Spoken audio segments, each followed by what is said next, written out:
आपण स्वतः सक्षम असल्यावर आपल्याला गर्व असायला पाहिजे. नंतर आपलं कुटुंब, परिवार, गाव, राष्ट्र आणि देश. म्हणून तर म्हणतात ना, India is my country, all Indians. हे आपण का म्हणतो? कारण आपल्या देशावर आपल्याला गर्व आहे.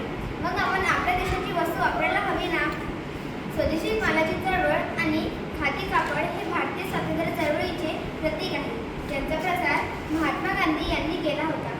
खादी म्हणजे हाताने कातलेले आणि हाताने विणलेले, प्रामुख्याने कापसापासून बनवलेले कापड, जे चरखा आणि हातमाग वापरून तयार केले जातात. स्वदेशी मालाची चळवळ व खादीचे कापड याचा अर्थ असा होतो की देशातील वस्तूंची वाढ किंवा कापडाची वाढ. खादी हे केवळ कापड नसून ते स्वदेशी चळवळीचे एक मजबूत प्रतीक आहे. आज खादी आधुनिक काळातही लोकप्रिय आहे. विविध रंगसंगती आणि आधुनिक डिझाईनमध्ये ते उपलब्ध आहे आणि फॅशनचा एक भाग बनत आहे. स्वदेशी मालाची चळवळ म्हणजे देशातील मालाची चळवळ.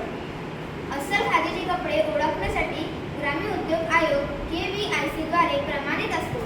खादीचे कपडे त्वचेसाठी नैसर्गिक आणि फायदेशीर आहेतच, शिवाय ते पर्यावरणासाठीही अनुकूल आहेत.